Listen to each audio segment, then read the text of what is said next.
Dito kami sa mall ngayon. Dahil si mama ko ay nagpunta siya ng ospital. Meron siyang check-up doon. So, kami dahil sobrang init sa labas para hindi sayang yung aircon ng ating sasakyan. Dito kami sa Gaisano Mall, mag-aantay. Si Pars natin at si Mixo, andun na sila sa taas. Inaantay ko lang si Daddy kasi nag-park pa sa car. Yung dalawa kasi nagre-reklamo na mainit dito. Sabi ko, una na lang kayo doon. Antayin ko pa yung isa. Wala na pala dito yung pinagtatrabahuan ko dati.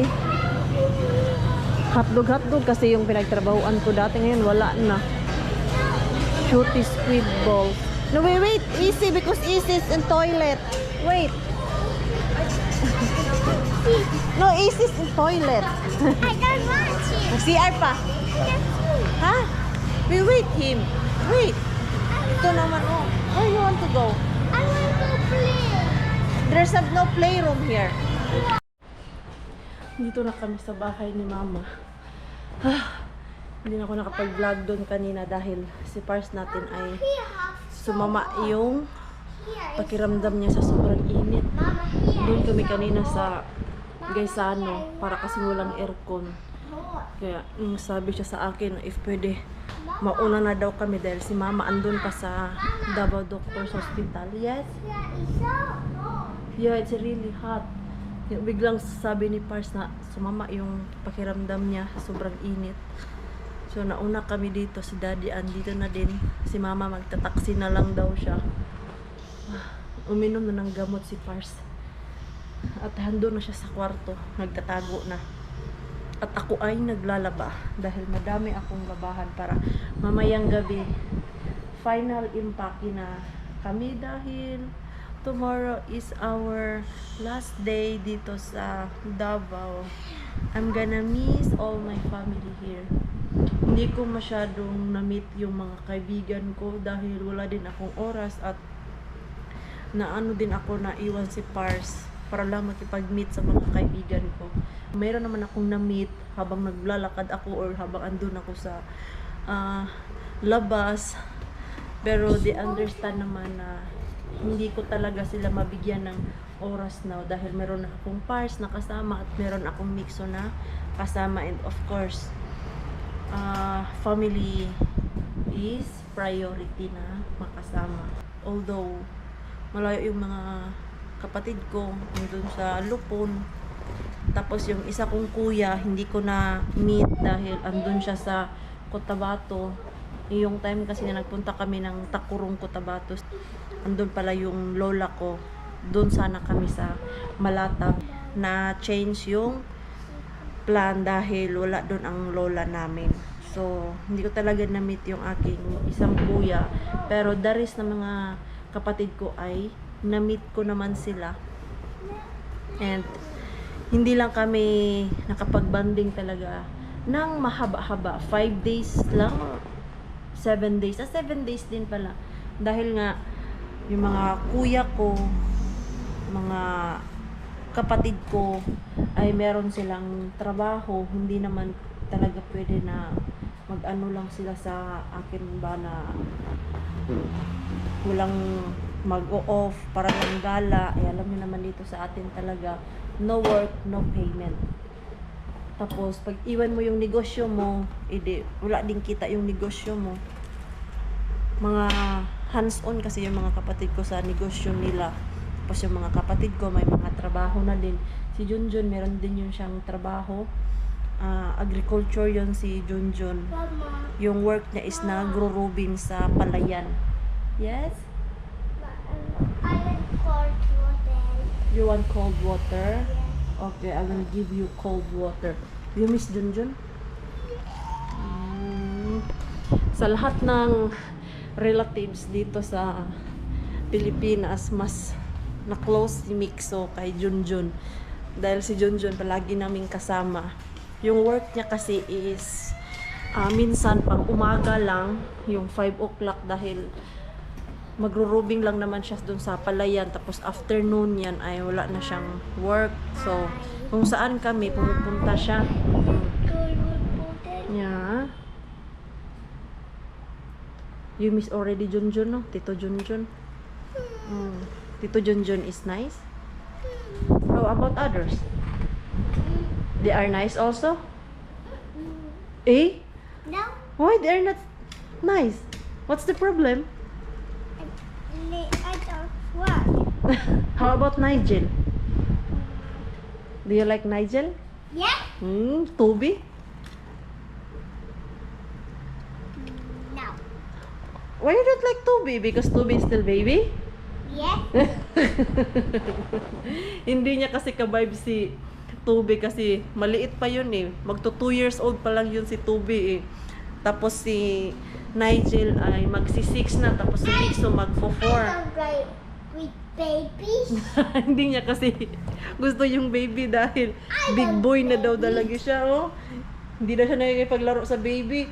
No, you're a kuya, man. I don't play with babies. No, you're a kuya. How about if mama has baby? You will be the kuya and you need to play with them.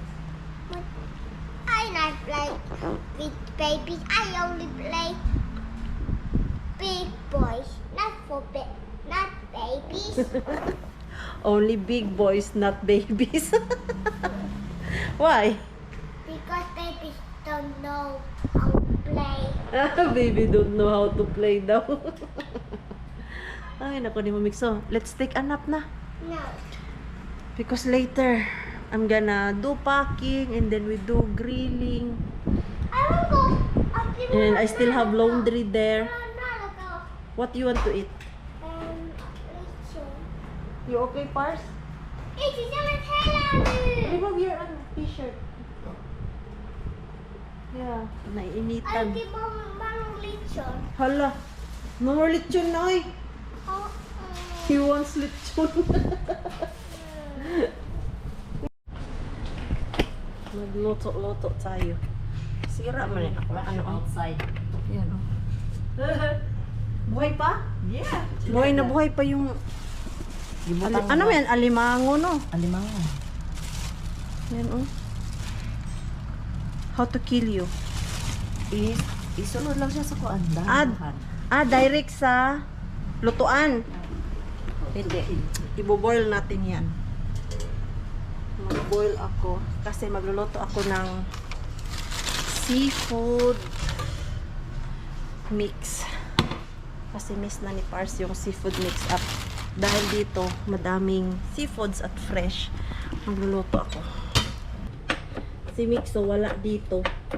Biglang sumama dun la mama at daddy. Punta kasi sila ng Turil doon sa Gmall siguro yun sila. Meron silang bibilhin. And then nung tinanong ni mama si Mixo kasi naglalaro doon kanina mag-isa. Kung gusto niya sumama, bigla ba naman sabi, yes, I will come. Uy, na-shock kami kasi biglang sumama without me or Pars. Wither lang talaga ang batang yun. O di kaya nasanay na kasi siya. Ilang beses niya na nakita si Mama Banji. Hindi lang first time. Mula pa kami doon sa Thailand. Kaya kilala niya na si Mama Banji niya. Hindi na siya takot ba? Dumating na si Mixo. Ano na naman ang nabili mo, Mixo? Nabudol mo na naman si Mami? Diyos ko, nabudol na naman ng Mami. Yeah, I heard you say. Did you say thank you? Mini. Yeah? Nahiya. Nahiya. Shy. Mama, can you open? You ask easy. This is store. That You don't have Carabao in Finland, what right? you got? My No, God, not you like budol again, Mami. Like cow. Wow. No, we have like cows and Ala, you are so spoiled here, ha? look like some work. Oh, Diyos ko, may kalabaw.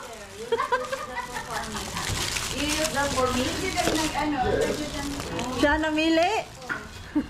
We have kalabaw now. Yeah, You know what is this? but just like that we don't have. Yeah. Not even one. In another one. Can you open? My God! So because it's like producing milk open. I know what I lost. Oh, God. Eat our You go away. House Nabasa is yung made. aking tuyo. So, better na lang. Kasi may na-mix mapasalubong ko ka sa ano, sa mga seafoods Pilipina. kanina. Kaya Ayun nga, lang mo. ah, So easy. sobrang basa yan kanina. Hindi man Tumutulo. itong basa na dahil. Hindi na masyadong basa. Hindi na.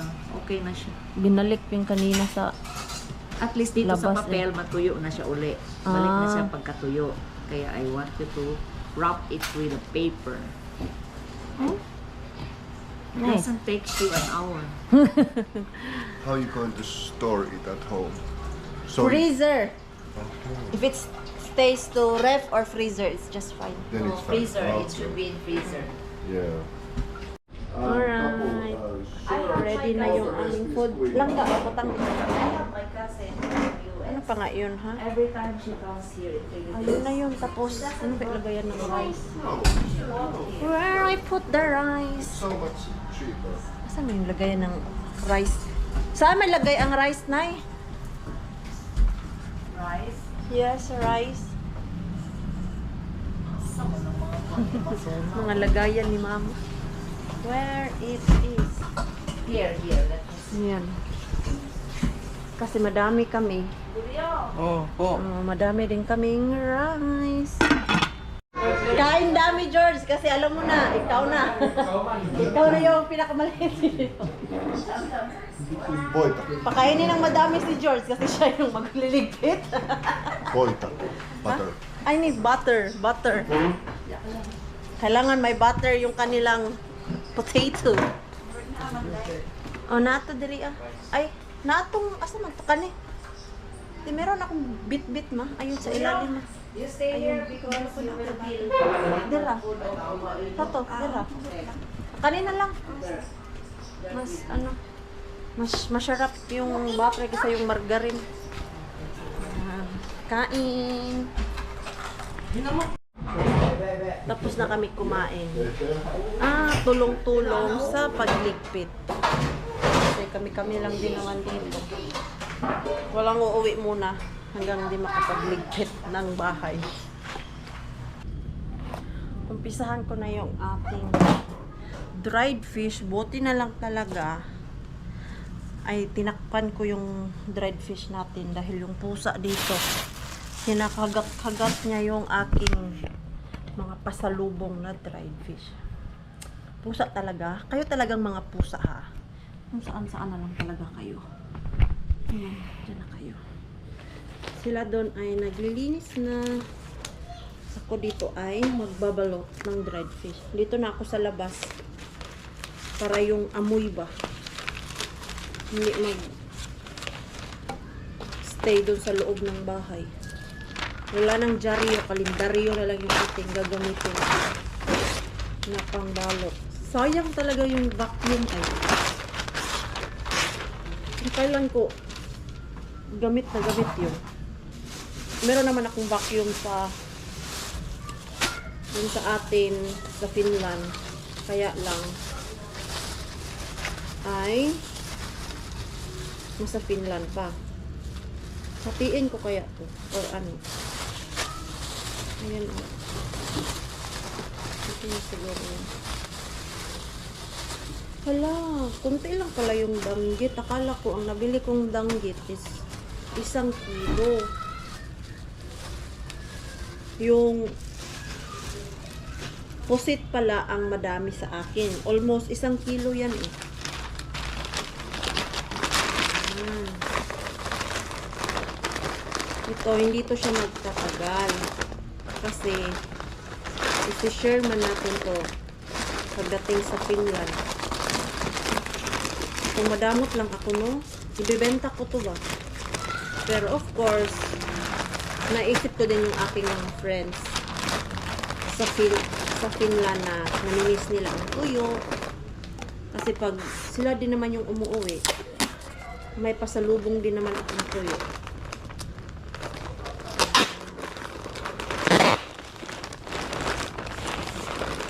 Balot Mars, saan kaya ilagay yung aking Ginamos ko.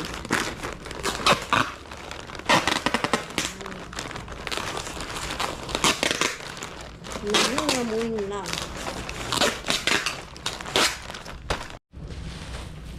Tapos na yung ating toyo. So, ang next ay ang ating ginamos. Madala ba yan? Oh, bago ginamos, oy. Labo. Baho mo. Di, ano na siya? Sabi yan. Oh. Uskas di pa na. Oy, sastipan ako. Pero i-plastic yapon. Ngayon tanggal yung sa silobin. Dili, ang anira. Ay, gamay. Gamay siya, maliit. Dapat yung medyo malalim-lalim. Para sure talaga siya ba. Hindi pwede ilagay sa plastic diretso kasi baka mag-drip yan. Please ganito, tapos ilagay sa plastic. Ginamos kayo dyan.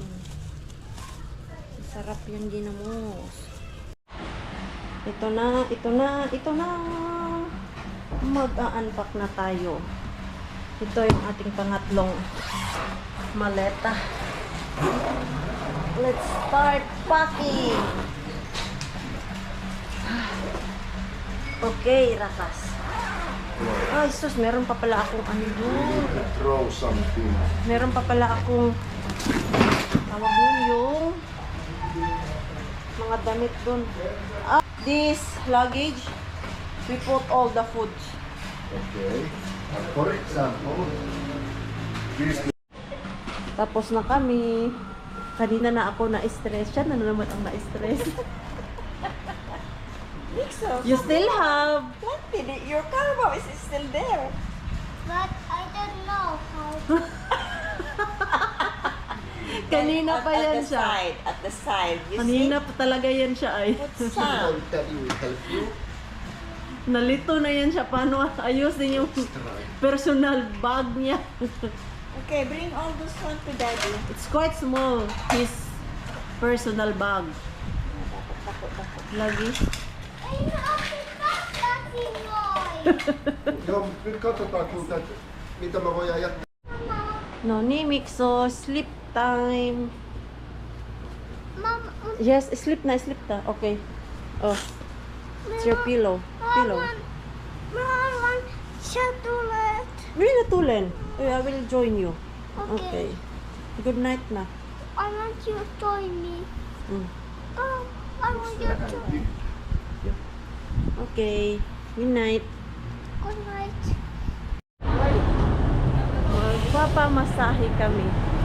Medyo tagalan kami kasi si Mixo natin ang tagal na tulog. Pamasahe kami, ate. Dalawa kami. You want also? Joo. Okay. Yes. Unsa gan? Unsa Ilang lang oras, available? ma'am? Isa lang. Yung mga stone, good for back pain. Like 50 na. Sige, kuha ko. Go. Back stone. No, I don't want those stones. Like normal. Yeah. Just one. Just Pero like pwede po siya mag-ano po. Tag 350 man, no? Dala na hot stone, ma'am. Dili daw siya. Normal lang iyan na ano, Kuan, massage. ma'am, kanang 1 hour and 20 minutes hot stone na siya. Pwede po siya, 1 hour and 20 minutes plain massage lang. Just 1 hour? Yeah. Just 1 hour and 20 minutes. 1 hour lang daw 1 siya. hour lang. Ikaw, with hot stone ka na. Oo. Ikot lang sa mga preparation. We just see the boss massage sa may crossing Bayabas. Yan. Time check is 10:20. Ayan. Sakit yung aking kalikuran. At tapos na kami. 1 hour and 20 minutes. Naantok na kami. Mag-alas 12 na ng gabi. Ayan. Sakay tayo dito, Pars. Dito to sa Kayan, Pars. Halika na, Pars. Kasi yung ating Mixo doon, baka umiiyak na yun kasi Ano te? tumawag si Kuya Edgar. Dyan sa may Shell. Kuya Edgar called me. Maybe Mixo. Let's hope. No. Baka nagising si Mixo ba? when? Ito mo kaya dito? Oo. Just 11:15. Okay. Yan. Ay, siellä on ollut hirveän parkki täällä. Malapit lang to sa bahay. Oops. Gala-gala ka, Pars, ha? Evening, Pars. Evening in Toril. Joo. Still busy. Joo. Lentokiikko. Just, Paljon. dati gala-gala kami nito mga barkada kung ganitong oras, oh. Sakay-sakay lang ng tricycle. Tapos, doon lang tayo sa unahan. Let's do doorbell. We need to doorbell. Onko se hyvä? Yes, it's close. Let's hope Mikso still sleep. Nag-work kasi si Kuya Edgar, yung pinsan ko. Call center kasi yun siya nagtatrabaho as a manager. Yan, yung work niya is every evening pero dito lang sa bahay kasi online lang naman yung trabaho niya. Do you heard us? Yes. Ayan. Kami na. Pasok na kami. Good morning. Kape tayo. Hindi pala natapos yung ating vlog kagabi. So, tayo ay magmuni-muni dito. Time check natin. 5:30 ng umaga. Hala. May damit pa pala si Mikso natin dun. Oh my. Kalimutan ko. Ito, oh. Kay Mikso yan. Ganda pa naman ng mga short na to. Magdilig nga ako dito, be. Mamaya na. Pero magkape muna tayo. Maga kasi ako nagising. I don't know. Siguro dahil iiwan na naman natin ang Pilipinas. I don't know kung kailan tayo makakabalik dito. I'm gonna miss them, the people, the ambience, the sun. Kahit minsan ay sobrang init. At speaking of init, kahapon pala si Pars natin, biglang sumama yung pakiramdam niya. Doon kami sa mall. Ano na talaga siya yung, kung siguro si Pars ay kakulay natin, namutla na si Pars. Dahil kahapon talaga doon sa Gmall nung parang hindi na ma-drawing yung muka ni Pars dahil kunti na lang daw talaga ay susuka na siya sa sama ng pakiramdam kahapon ba. Yung nag-alsa sa mga maleta namin. Tapos sobrang init pa.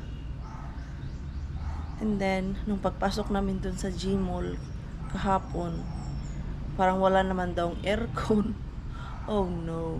Nung umupo na kami dun para kumain, sabi ni Pars, uwi na tayo. Dahil masama yung aking pakiramdam. Ay, masarap magtambay pag ganitong oras dito kasi hindi pa mainit. Medyo malamig-lamig pa yung hangin. Tapos, kape. Hindi pa naman ako mahilig magkape pag sobrang init ba. Tapos na-try ko yung cold coffee natin. Hindi ko din masyadong bet. Mas lalo akong sinikmura kasi sobrang tapang ng kape na yung cold coffee. Hindi ko kaya. Si Pars gusto niya kasi matapang. Pero ako di ko kaya dahil nasusuka ako. Kape muna. Dahil ayan, antok pa.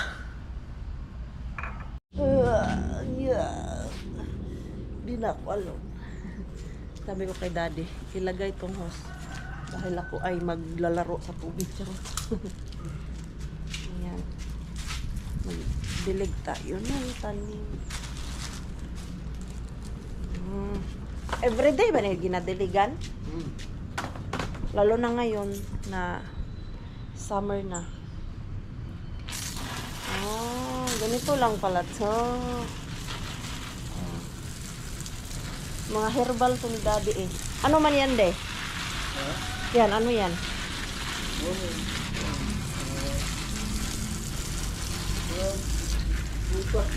Ah, prutas. Parang mangustin yan ah.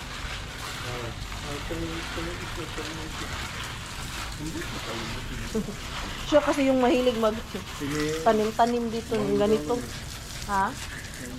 Mangga ne? Ito daw oh, mangga. Bayabas. Ilipat mo na yan kasi lalaki yan. Ah, Guabano. Diabano ka na. Sinisya ko ng dragon fruit. Dragon fruit? Ay, kailangan ko ito ipakita kay Marco na ito yung Dragon fruit. dragon fruit. Kasi nagustuhan niya ang dragon fruit. Nung bumili kami bag, nagmukbang-mukbang kami ng fruits mukbang, nagustuhan niya yung dragon fruit. Ah, si daddy kasi yung mahilig dito magtanim ng mga prutas-prutas. Si mama yung mga bulaklak. Si daddy itong mga herbal, mga tanim. Ano, gusto niya. Wala lang pala, inantay ko na magising si daddy. Isip ko pa naman, hala, ibabaldi ko ba to pag magdilig? Uy, wala pa akong lemongrass na dala. Nagdala nga ako ng lemongrass. Yan, oh, meron kasi sila dyan. Ito ay luya, ayan. Alam ko yan na luya yan. Ayan, parang sili yan. Na wala na. Apa. Hala, may bunga yung ampalaya nila. Ayan, oh. Kaya lang, maliit. Tapos, nag-yellow na. Hindi ako kumakain ng ampalaya. Sino kumakain dyan ng ampalaya? Pinatikim ko kay Pars yung ampalaya. Hindi niya gusto. Hindi niya daw type. So, yung mga tanim na yan, matagal na to. Ayan, naabutan ko pa to. Nilipat lang talaga nila dito sa likod. Wala na kaming garden sa harap. Ang ganda pa naman yung garden sa labas namin dati. Merong puno ng durian. Yung alam mo yung makakapag-muni-muni ka talaga. Yung kami kumakain minsan sa labas. Nagko-coffee. Naglalaro kami dati ng mga pinsan ko. Doon lang kasi may grass. And then meron kami, ano ba tawag mo na? Yung place ni Mama Mary. Tapos merong fountain, ganyan. Wala na. Ngayon, wala na. Kasi wala na din mag-maintain nun. Dahil kailangan mo i-cut yung grass. Nakakamiss yung, alam mo yung dati. Na ang dami namin dito. Tapos, ang iingay. Nakakamiss yung ganun. Tapos ngayon, wala. Malayo na. Kasi nag-abroad yung iba. Ang iba nag-asawa na. Tapos ako, nag-abroad, nag-asawa pa. O, wala nang natira talaga dito. Yung Kuya Edgar na lang namin ang andito. Tinitingin sa kanila kasi kailangan talaga nila na may kasamang mas bata-bata pa. Just in case anong mangyari. Madami talaga tong tanim nila eh. Oh. Pero wala na. Papadead na siya. Wala na yung tanim. Wala kayang ahas dito. Parang ang dami na nitong tanim nila dito na hindi na alagaan. Baka tinirahan ito ng ahas. Takot pa naman si mama sa ahas. Pati ako. Yan. Ano, madami pa sana yun din. Doon sa dulo talaga. Hindi naman abot yung host.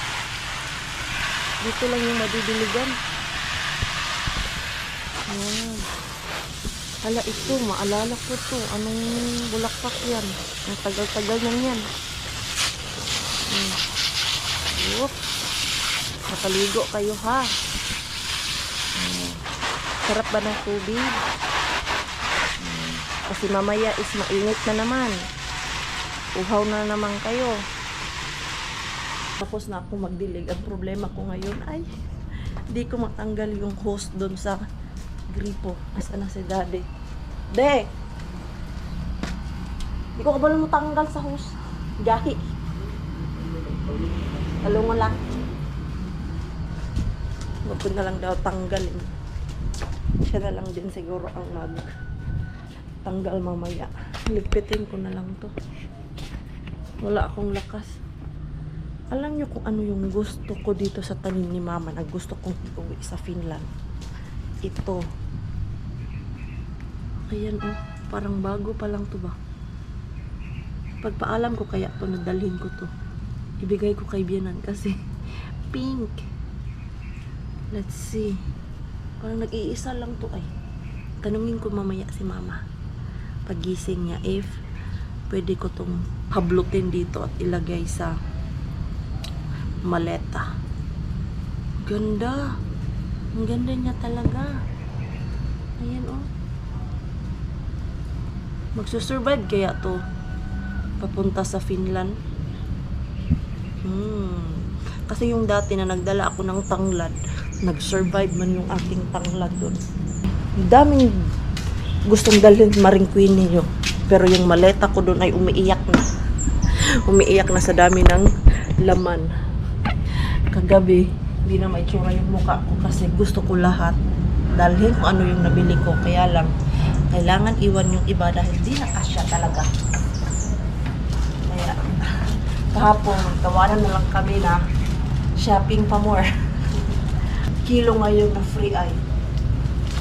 Previous years, sa ilang beses ko nakauwi dito sa Pilipinas, tag 30 kilos yung aking bagahe. Yung last uwi ko, pinanaw yung aking tatay, ay umabot ako sa 35 kilo na bagahe. Tapos ngayon, 25 na lang. Oh my God. Why, oh why? Ganda sana yung tag 30-30, diba?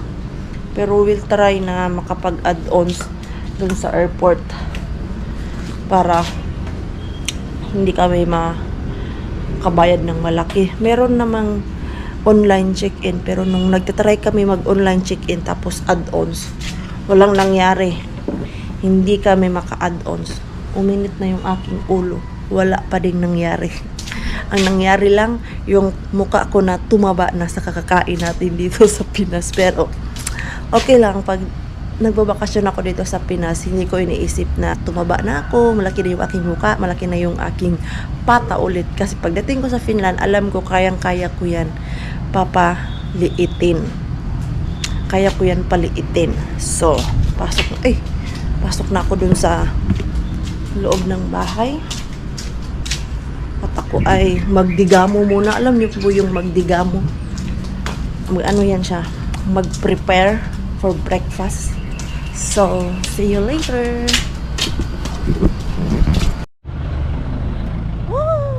Nakalabas sa lungga. Bili ako ng tinapay ng ating Pars.